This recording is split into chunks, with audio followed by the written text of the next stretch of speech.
Hola, querido amigo que me escuchas, tu hermano en Cristo, amigo y servidor Gerardo Torres, te da una vez más la bienvenida a este tu canal, Fundación Las Delicias. Y queremos continuar con nuestro estudio, las estaciones del pueblo de Israel. Así que quédate con nosotros.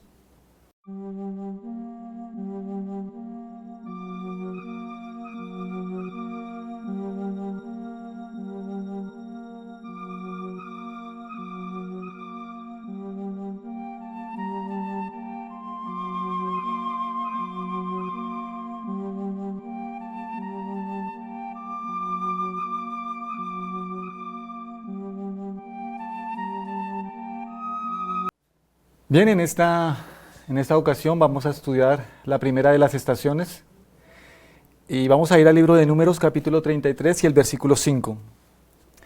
Números 33, 5 nos dice: salieron pues los hijos de Israel de Ramsés y acamparon en Sucot. La primera estación después de salir de Egipto es Sucot. ¿Y qué significa Sucot? Bueno, tenemos que estudiar su significado. Vamos a ir a la palabra en hebreo. Y la palabra significa Sucot,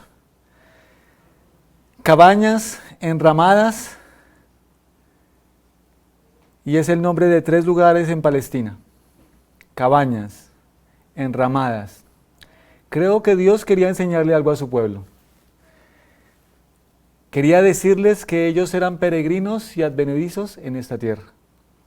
Iban a vagar por el desierto y ciertamente les iba a dar una tierra. Pero cuando nosotros leemos el libro de Deuteronomio nos vamos a dar cuenta que Dios o Jesús les enfatiza a ellos, Moisés les enfatiza a ellos la importancia de que no se olviden quién les está dando esa herencia. Pero bueno, en la tipología, quiero decirte, amigo que me escuchas y hermano querido, que la tipología es una rama del estudio de la palabra de Dios que nos muestra la simbología de las historias del Antiguo Testamento, cómo se aplican al Nuevo Testamento, a la vida de Jesús y a nuestras vidas, a la experiencia del pueblo de Dios en esta tierra. Quiere decir que hay un tipo que podría ser la historia, una de las historias del Antiguo Testamento, y hay un antitipo que podría ser Jesús, u otra persona, u otro grupo de personas, o un reino en el Nuevo Testamento. Esa es la tipología, y quiero decirte que esa es una de las ramas que más me gusta estudiar. Eso quiere decir que necesitamos entender y comprender qué significa cada palabra, ir a la raíz, el nombre de una ciudad, el nombre de una persona. Todos los nombres bíblicos tienen significados y nos enseñan algo. Bien, en el estudio de las estaciones del pueblo de Israel necesitamos entender qué significa cada uno de los nombres de las estaciones. En este caso estamos estudiando Sucot, y Sucot significa enramadas, cabañas. Y es sencillamente que Jesús se proponía enseñarle al pueblo que ellos eran peregrinos y advenedizos en esta tierra. Vamos a mirar si esta idea que les estoy dando es sostenida por la palabra de Dios. Vamos a ir al libro de Hebreos capítulo 11 y el versículo 13. La carta a los hebreos. Hebreos capítulo 11, versículo 13. Conforme a la fe murieron todos estos sin haber recibido lo prometido, sino mirándolo de lejos y creyéndolo y saludándolo y confesando que eran extranjeros y peregrinos sobre la tierra. Bueno, Pablo, al escribir el capítulo 11 de su carta a los hebreos, está mostrando que todos esos hombres, todos esos héroes de la fe, entendieron que realmente eran peregrinos y advenedizos en esta tierra. Cuando tú lees el capítulo 11 de la carta a los hebreos, te vas a dar cuenta que es uno de los capítulos más hermosos que encuentras en las Sagradas Escrituras. Y nos nombra a diferentes personajes que fueron héroes en la historia sagrada. Y Pablo, cuando los menciona, dice, ellos entendieron, cada uno de ellos entendió: Abel, Abraham, Moisés, Isaac, Jacob, Josué. Yo estoy quizá poniéndole más nombres, no los nombra ahí en Hebreos 11, pero podríamos hablar de muchos de los reyes. Todos ellos entendieron que su patria no estaba en esa tierra, que todos ellos entendieron que su patria no estaba en esta tierra, que su ciudadanía no era de este mundo. En el libro de Génesis, en el capítulo 23 y en el verso 4, dice Abraham: extranjero y forastero estoy entre vosotros, dadme propiedad para sepultura entre vosotros y sepultaré mi muerta delante de mí. el que había recibido las promesas, a quien se le había dado la seguridad de que iba a poseer la tierra, no tenía dónde enterrar a su difunta esposa. En el capítulo 18 del libro de Éxodo, en el versículo 3, ahora hablando de Moisés, corroborando lo que Pablo escribió en Hebreos 11, Moisés, cuando tiene hijos allá en la tierra de Madián, le puso nombres. Dice el versículo 3, y a sus 2 hijos, el uno se llamaba Gerson, porque dijo, forastero he sido en tierra ajena. Vamos a leer lo que escribe el apóstol Pedro en su primera epístola, en el capítulo 2, los versos 10 al 12.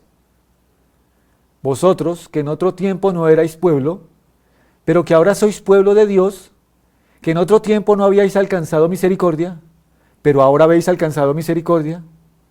Amados, os ruego, como a extranjeros y a peregrinos, que os abstengáis de los deseos carnales que batallan contra el alma.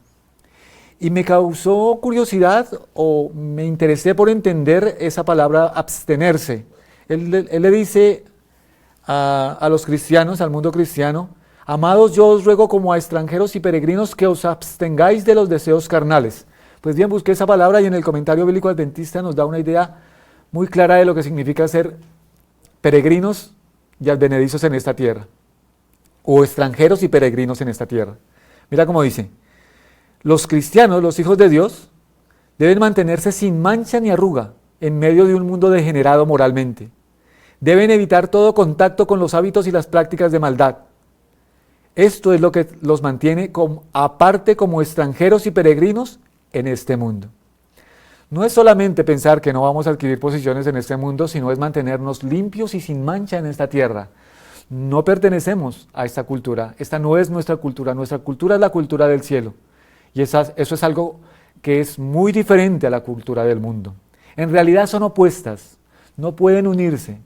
Cualquiera que intente hacerlo va a fracasar. Ahora vamos a mirar una idea más. En el libro de Apocalipsis, en el capítulo 1 y en el versículo 6, se nos dice, Jesús nos hizo reyes y sacerdotes para Dios, su Padre. A Él sea gloria e imperio por los siglos de los siglos. Amén. Y en el capítulo 5 y en el verso 10 nos da una idea muy similar. Y nos ha hecho para nuestro Dios reyes y sacerdotes, y reinaremos sobre la tierra. Ahora, ¿por qué tomo estas 2 citas? ¿Por qué esta idea de que Dios nos hizo a nosotros reyes y sacerdotes? Bueno, para mi mente no es muy claro. Y no es muy claro no porque no lo pueda entender, sé lo que está diciendo. Lo que no puedo entender es cómo Dios nos va a hacer a nosotros reyes y sacerdotes. Basta con que nos salve, basta con que nos ofrezca la vida eterna, basta con que nos dé un lugar en el cielo. Pero que Él nos diga a nosotros que aparte de que nos va a salvar, de que quiere que seamos su pueblo, ¿sí? Ahora nos dice que nos va a hacer reyes y sacerdotes para su reino. Bueno, amigo que me escucha, yo no sé si esto tiene o puede calar bien en tu mente, pero esto nos debe hacer un poquito humildes y hacernos entender que realmente Dios nos ama de una manera que nuestra mente no puede entender. Porque yo no puedo entender cómo nuestro Dios va a hacer de nosotros, después de ser un mundo rebelde, un mundo manchado por el pecado, después de ser la escoria del universo, digámoslo así, reyes y sacerdotes para que reinemos con Él en su reino. Bueno, ¿por qué lo traigo a colación? Porque había algo que sucedió dentro del pueblo de Israel cuando se repartió la tierra. Eso tiene que ver cuando ya pasaron la tierra prometida y se da la herencia a cada una de las tribus. Bueno, la tribu de Leví se le otorga el sacerdocio. Y vamos a mirar cuál era la herencia de los sacerdotes. Bueno, si tú quieres ser rey y sacerdote para nuestro Dios en el cielo, tenemos que entender cuál va a ser la herencia de los sacerdotes. Dice, Números capítulo 18, versículo 20. Y Jehová dijo a Aarón, de la tierra de ellos no tendrás heredad, ni entre ellos tendrás parte. Yo soy tu parte, y tu heredad en medio de los hijos de Israel. ¿Quién es la herencia de los sacerdotes? Jehová es su herencia. Jehová es su parte. ¿No es eso maravilloso? ¿No es eso hermoso? A los levitas no se le entregó herencia física, no se les entregaron tierras, ni casas, ni viñedos, ni tierras cultivadas. Los levitas no recibieron herencia en la tierra prometida. A ellos no se les dio herencia física, no se les entregó viñedos, no se les entregaron tierras cultivadas. A ellos se les entregaron ciudades esparcidas en los diferentes lugares dentro del pueblo de Israel, pero no tenían una herencia. Y la cita nos dice, ¿quién era la herencia de ellos? ¿La herencia de los levitas? ¿La herencia de los sacerdotes? Es Jehová. Y si tú y yo llegamos a ser sacerdotes para el reino de Dios, Jesús será nuestra herencia. Mira cómo lo dice en el libro de Josué, capítulo 18, versículo 7. Pero los levitas ninguna parte tienen de entre vosotros, porque el sacerdocio de Jehová es la heredad de ellos. Y esto es algo que es hermoso. Y tiene que ponernos a pensar y a meditar en realmente cuál es nuestra herencia. Sí, también vamos a ser reyes, pero tenemos que entender las palabras de nuestro rey. Nuestro rey, cuando estuvo en esta tierra, dijo, mi reino no es de este mundo. Él no se preocupó, nuestro ejemplo, nuestro maestro, no se preocupó por adquirir nada en esta tierra. Él tenía claro que él tenía una misión. Y nosotros tenemos que tener claro quiénes somos y cuál es nuestra misión. Por eso el principio de Sukkot, peregrinos y advenedizos en esta tierra, tiene que calar hondamente en nuestras mentes, en nuestros corazones. Pero si no hemos pasado por la experiencia del nuevo nacimiento, por una conversión completa, pues sencillamente eso no lo vamos a entender. Esto es locura. Esto que estamos estudiando es locura. El no preocuparnos por adquirir posesiones en esta tierra, el no preocuparnos por tener cosas en esta tierra, eso es contrario a la cultura del mundo. Pero es normal para todos aquellos que le han entregado su corazón a Jesús y han permitido que Él los transforme. Vamos a leer las palabras de Jesús, ahora en el Nuevo Testamento. Lo que voy a leer es el Sermón del Monte. Y cuando estudiamos la palabra de Dios y específicamente estudiamos los Evangelios, sabemos que el Sermón del Monte es la cumbre de sus enseñanzas, es lo más importante y necesitamos prestarle atención. Y lo que voy a leer parece sencillo, quizá lo hemos leído muchas veces, pero la pregunta que tengo para hacerte es, ¿lo entendemos? ¿Lo hemos aplicado a nuestras vidas? En el versículo 19 del capítulo 6, y vamos a leer de corrido, nos dice, no os hagáis tesoros en la tierra, donde la polilla y el orín corrompen, y donde ladrones minan y hurtan, sino haceos tesoros en el cielo, donde ni la polilla ni el orín corrompen, y donde ladrones no minan ni hurtan, porque donde esté vuestro tesoro, allí estará también vuestro corazón. Y en el versículo 25 nos dice, por tanto os digo, la majestad del cielo nos instruye, nos enseña, no os afanéis por vuestra vida, qué habéis de comer o qué habéis de beber, ni por vuestro cuerpo, qué habéis de vestir. ¿No es la vida más que el alimento y el cuerpo más que el vestido? Mirad las aves del cielo, que no siembran, ni ciegan, ni recogen en graneros, y vuestro Padre Celestial las alimenta. ¿No valéis vosotros mucho más que ellas? Y en el versículo 27, ¿y quién de vosotros podrá por mucho que se afane añadir a su estatura un codo? Y por el vestido, ¿por qué os afanáis? Considerad los lirios del campo, cómo crecen, no trabajan ni hilan. Pero os digo que ni aun Salomón con toda su gloria se vistió así como uno de ellos. Y si la hierba del campo que hoy es y mañana se echa en el horno, Dios la viste así, ¿no hará mucho más a vosotros, hombres de poca fe? Y mira cómo entra el versículo 31. No os afanéis pues diciendo, ¿qué comeremos? ¿O qué beberemos? ¿O qué vestiremos? Y el versículo 32 es clave y necesitamos entenderlo, llevarlo a nuestra experiencia personal, anclarlo en nuestra mente y pedirle a Dios y al Espíritu Santo que lo ponga con letras de fuego en nuestros corazones. Porque los gentiles buscan todas estas cosas. ¿Quiénes son los que buscan todas estas cosas? ¿Los hijos de Dios? No. Los hijos de Dios entienden que su herencia no está en este mundo. Los hijos de Dios entienden que son peregrinos y advenedizos en esta tierra. Los hijos de Dios entienden que su herencia no está en este mundo. Y necesitamos comprenderlo. ¿Quiénes son los que buscan todas estas cosas? Los gentiles. Pero vuestro Padre Celestial sabe que tenéis necesidad de todas estas cosas. Ahora, el versículo 33 necesitamos comprenderlo a la luz de lo que hemos ya estudiado en nuestros temas anteriores. Mas buscad primeramente el reino de Dios y su justicia, y todas estas cosas os serán añadidas. ¿Qué significa esto? ¿Qué es buscar primeramente el reino de Dios y su justicia? Bueno, la justicia de Dios y el perdón de los pecados es una y la misma cosa, dice la hermana White. La justicia de Dios y la conversión y el nuevo nacimiento es una y la misma cosa. O sea, ¿qué es lo que tenemos que buscar?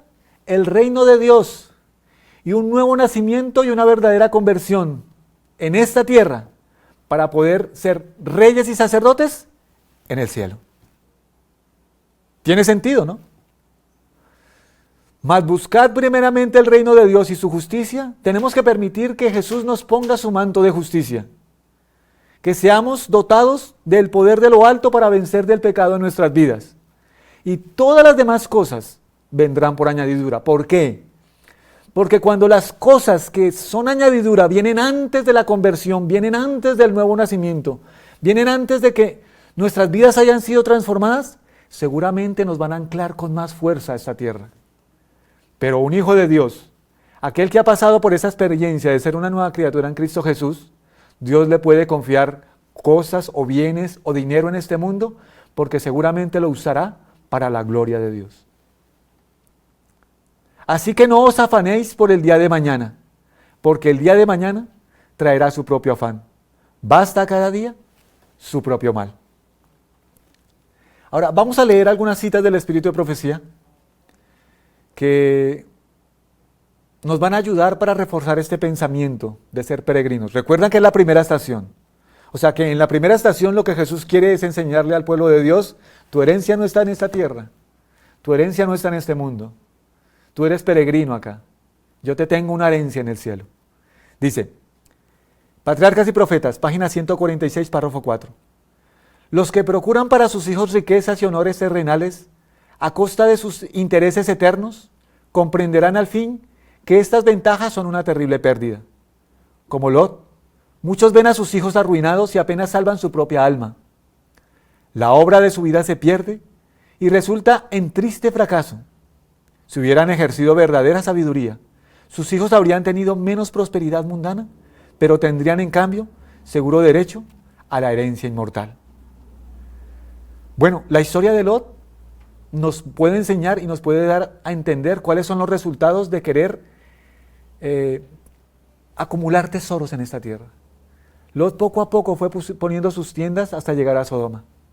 Sus hijas también vivieron en esa ciudad corrompida y sucia. Y sus mentes fueron afectadas por la convivencia en ese lugar. En realidad, la vida de Lot es un triste cuadro de lo que representa a todos aquellos cristianos que piensan que su herencia está en esta tierra y quieren acumular bienes para la comodidad en este mundo. Una cita más, la herencia que Dios prometió a su pueblo no está en este mundo. Abraham no tuvo posesión en la tierra, ni aun para asentar un pie. Poseía grandes riquezas y las empleaba en honor de Dios y para el bien de sus prójimos, pero no consideraba este mundo como su hogar. El Señor le había ordenado que abandonara a sus compatriotas idólatras con la promesa de darle la tierra de Canaán como posesión eterna. Y sin embargo, ni él, ni su hijo, ni su nieto la recibieron. Cuando Abraham deseó un lugar donde sepultar sus muertos, tuvo que comprarlo a los cananeos. Su única posesión en la tierra prometida fue aquella tumba cavada en la peña, en la cueva de Macpela. No sé si entiendes lo que estamos leyendo, pero aquel a quien se le dio la promesa, no la recibió. Y dice la cita, ni él, ni su hijo, ni su nieto. Ni siquiera tenía dónde enterrar a sus muertos. Tuvo que comprar esa propiedad a los hijos de Siquén para poderlos enterrar.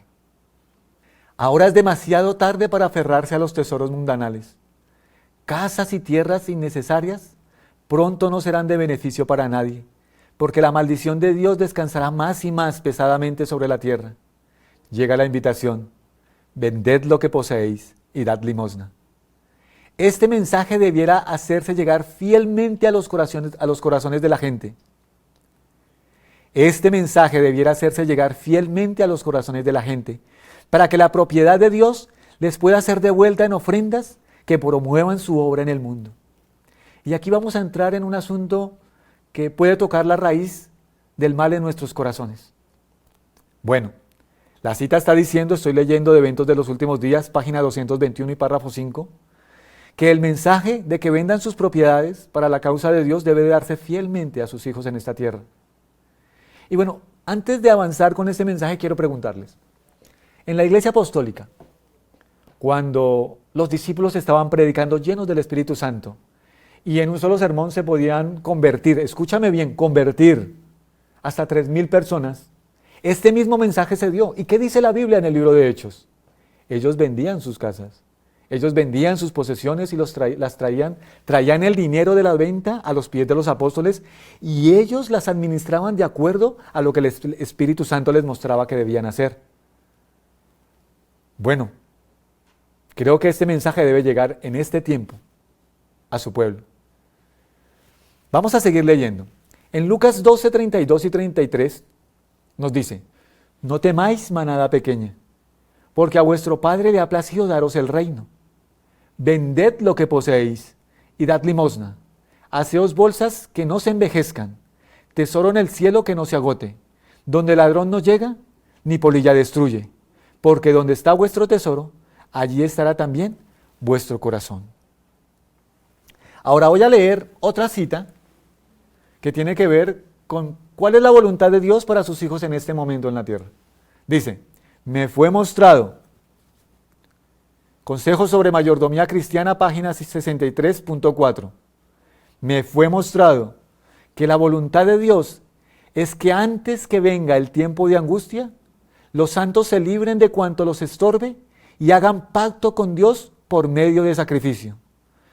Si ponen sus propiedades sobre el altar y preguntan fervorosamente a Dios cuál es su deber, les enseñará cuándo deberán deshacerse de aquellas cosas.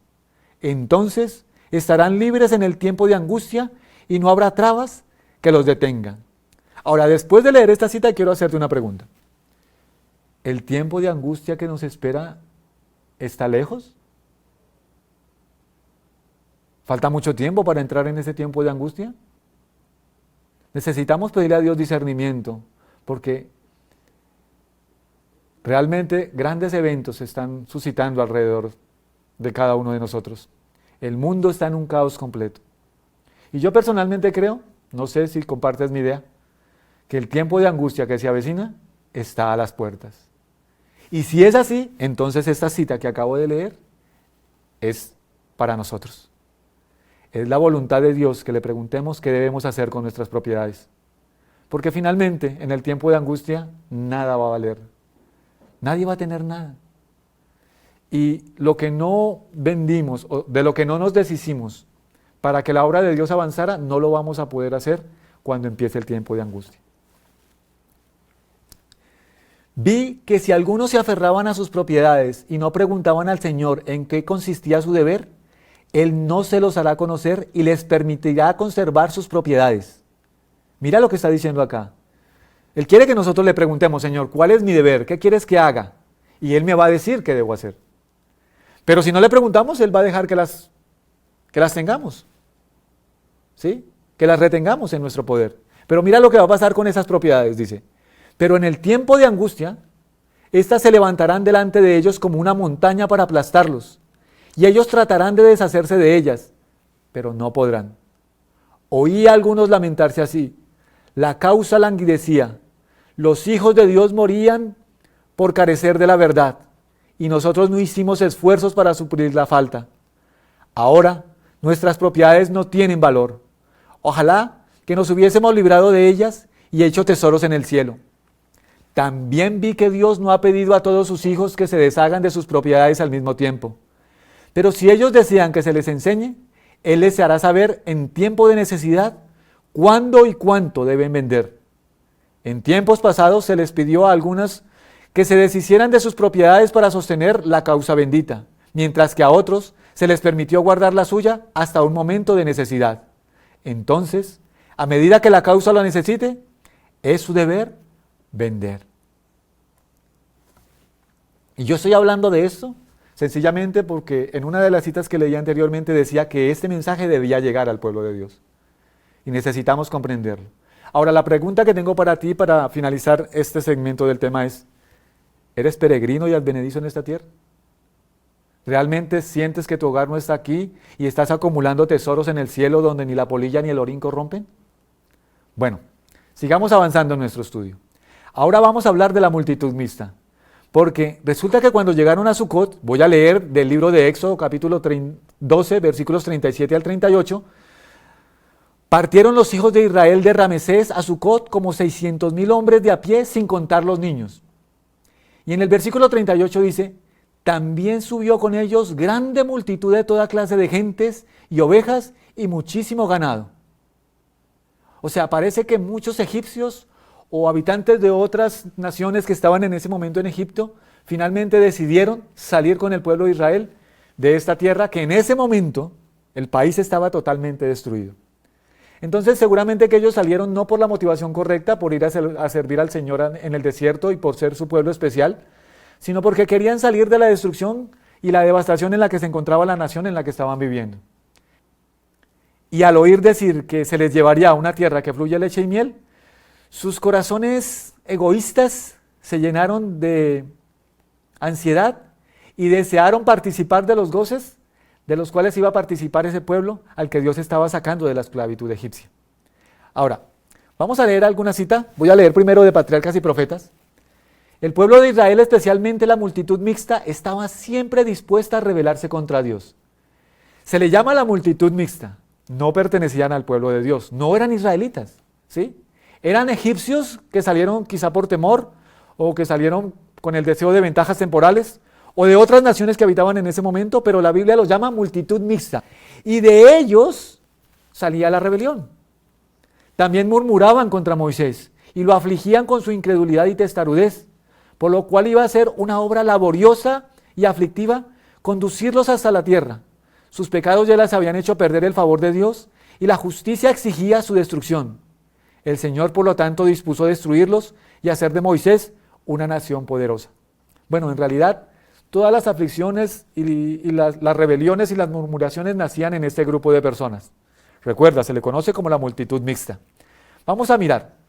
En el libro La Iglesia Remanente, en la página 64 y en el párrafo 1 leemos: mientras el Señor trae a la iglesia a los que están verdaderamente convertidos, otra vez esa palabra, Satanás al mismo tiempo trae a ella personas que no están convertidas. Mientras Cristo siembra la buena simiente, Satanás siembra la cizaña. Hay dos influencias opuestas que se ejercen constantemente sobre los miembros de la iglesia. Una de ellas obra para purificación de la iglesia y la otra para la corrupción del pueblo de Dios. Ahora, analicemos el primer párrafo. Mientras el Señor trae a la iglesia a los que están verdaderamente convertidos, Satanás al mismo tiempo trae a ella personas que no están convertidas. O sea, que la diferencia no se hace en si guardan el sábado, si unos guardan el diezmo, otros no lo guardan, si otros se visten bien o otros no se visten bien. No, tenemos que entender y juzgar de causa a efecto. De manera natural, una persona que no está convertida seguramente no va a comer para la gloria de Dios, no se va a vestir para la gloria de Dios, no va a entender que es peregrino y advenedizo hoy en esta tierra. Su vida, sus hábitos, su estilo de vida será contrario a los principios divinos. Pero una persona convertida, una persona que ha nacido de nuevo, sus hábitos estarán acordes con los principios divinos.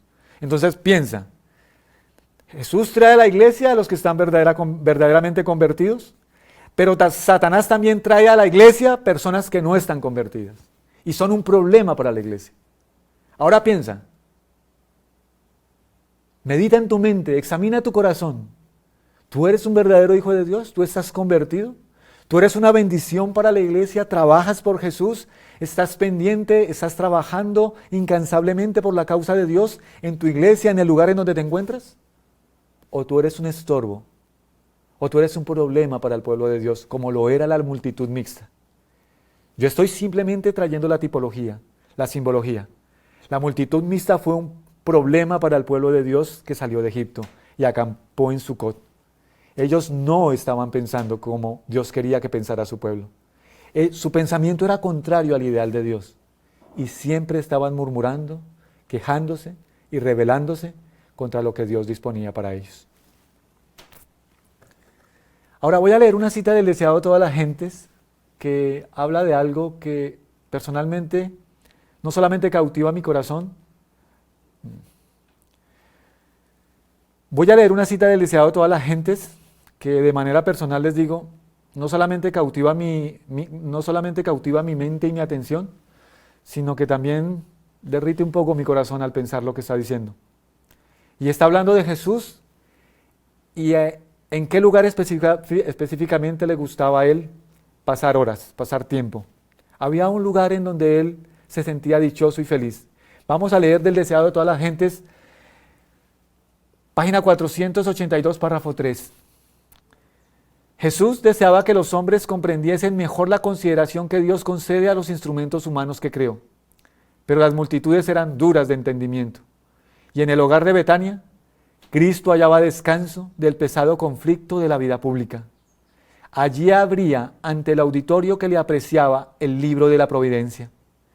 En esas entrevistas privadas, revelaba a sus oyentes lo que no intentaba decir a la multitud mixta. No necesitaba hablar en parábolas a sus amigos. Y ahora piensa en tu hogar, tu casa, tu familia, tu esposa, tus hijos. ¿A Jesús le gusta pasar tiempo en ese lugar? ¿Él se siente feliz y siente paz en su corazón cuando está en tu hogar, en tu casa? Porque en tu casa se puede hablar libremente, porque Él puede dar las lecciones libremente, y no trata de decir las cosas en parábolas, como dice el texto, que lo hacía con las multitudes mixtas allá afuera. ¿Está Jesús morando en tu hogar?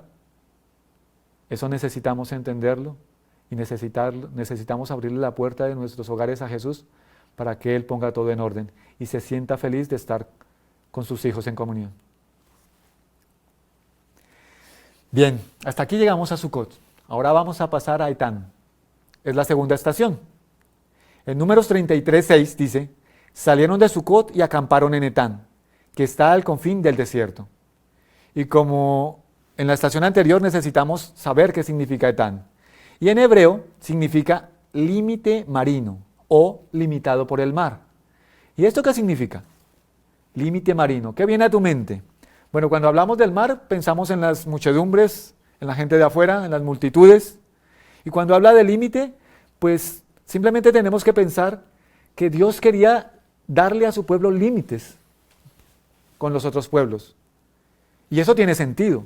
Dios lo que quería hacer era hacerles entender y hacerles ver que ellos eran un pueblo aparte, que la línea de demarcación entre ellos y los demás pueblos y las demás naciones tenía que ser clara y divisoria. Bueno, ciertamente a una persona convertida no le gusta mirar los límites. Y eso también necesitamos entenderlo. Una persona que ha pasado por la experiencia del nuevo nacimiento no está mirando la cerca, a ver qué hay al otro lado de la cerca. Porque seguramente en algún momento va a haber algo que le agrade al otro lado de la cerca y seguramente la va a saltar. No. Un hijo de Dios no está mirando el límite. Un hijo de Dios siempre quiere ir más allá. Quiere elevarse más. Quiere que su maestro lo lleve a las alturas, como dice en el libro de Isaías en el capítulo 58, y yo te haré cabalgar sobre las alturas de los cielos. Un hijo de Dios siempre está pensando alcanzar alturas a las cuales su maestro lo lleva o le pide que debe alcanzar. Voy a leer del libro Mente, Carácter y Personalidad en el tomo 1, página 269, párrafo 4. La independencia moral estará completamente en su lugar cuando se opone al mundo. Al conformarse enteramente a la voluntad de Dios, estaremos en terreno ventajoso y veremos la necesidad de separarnos de las costumbres y prácticas del mundo. No hemos de elevar nuestra norma solo un poquito por encima de la del mundo, sino que hemos de establecer definidamente clara la línea de demarcación. Y eso era lo que Dios quería hacer con su pueblo en Etán. Quería mostrarles que ellos eran un pueblo santo a Jehová su Dios, que eran totalmente distintos a las demás naciones. Debía haber una línea de demarcación. Por eso Etán significa límite marino, el límite entre el pueblo de Dios y las multitudes. La iglesia adventista del séptimo día necesita una obra de reforma profunda y cabal. No se debe permitir que el mundo corrompa los principios del pueblo que guarda los mandamientos de Dios. Los creyentes Deben ejercer una influencia que dé testimonio del poder de los principios celestiales. Quienes se unen con la iglesia deben dar evidencia de un cambio de principios.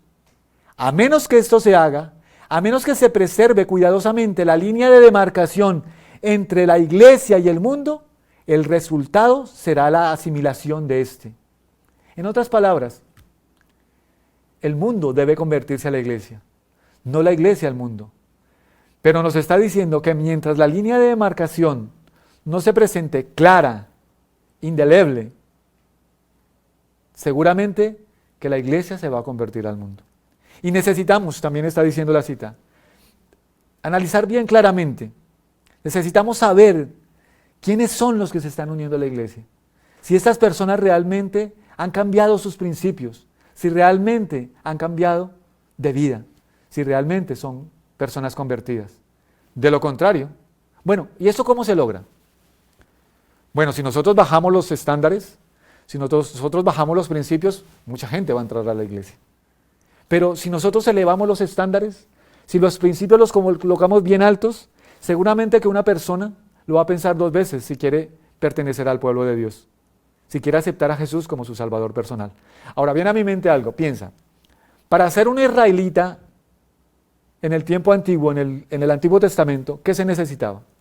¿Qué tenía que hacer una persona extranjera si quería llegar a ser un israelita y ser tenido como miembro del pueblo de Dios? Sí, yo sé que ya lo estás pensando. Tenía que circuncidarse. Y bueno, quiero decirte, tenía que entrar en una operación muy dolorosa. El varón tenía que circuncidarse y en ese tiempo no había anestesia, no habían todas las comodidades que se puede tener para una operación como esas en este tiempo. Era algo que dolía mucho. ¿Recuerdan ustedes a los siquemitas, a quienes engañaron Leví y Simeón y les pidieron que se circuncidaran si es que el príncipe de ellos quería casarse con su hermana Dina? Pues la Biblia me dice que al tercer día, cuando ellos sentían el mayor dolor, Simeón y Leví entraron y mataron a toda esta gente a espada. Solo cuento esta historia para que pensemos. ¿Qué tenía que hacer una persona extranjera para entrar al pueblo de Israel? Tenía que circuncidarse. Y créeme, eso era muy doloroso. Entonces, una persona que aceptaba ser israelita y aceptaba circuncidarse, ¿crees tú que realmente amaba a Dios? ¿Crees tú que realmente se había convertido de la lealtad a los dioses falsos al verdadero Dios? Pues eso es lo que está diciendo esta cita. Necesitamos tener la seguridad de que las personas que se unen a nuestro pueblo han cambiado de principios, se han convertido a la lealtad al Dios creador de los cielos y de la tierra. Los principios celestiales que distinguen a los que son uno con Cristo de los que son uno con el mundo ya casi no se pueden distinguir.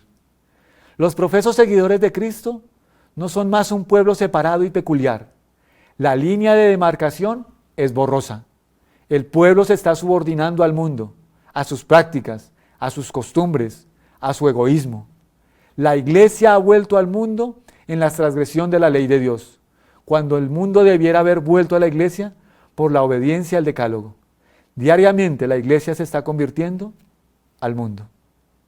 Y eso es una triste revelación y necesitamos entenderlo. Dios está llamando a su pueblo en este tiempo a un reavivamiento y a una reforma, a un elevar los estándares, a un elevar los principios, a un regresar a la piedad primitiva.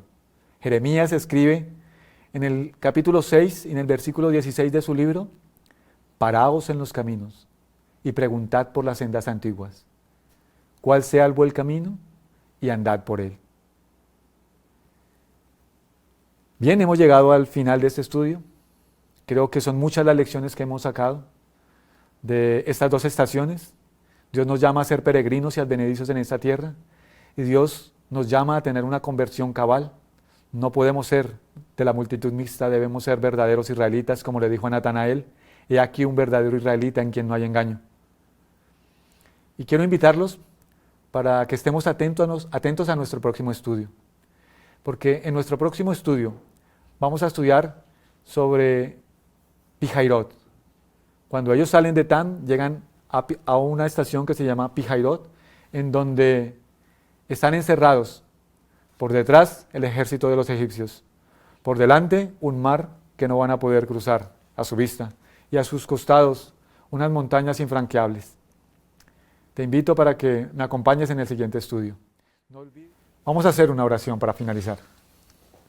Amado Padre Celestial, quiero darte gracias por tu palabra, gracias por tus enseñanzas, gracias por tu amor y gracias por tu misericordia y gracias porque en tu infinita sabiduría tú nos llamas a hacer tesoros a no hacer tesoros en esta tierra, sino a tener tesoros en el cielo. Graba eso en nuestras mentes, en nuestros corazones, te lo suplico en el nombre de Jesús.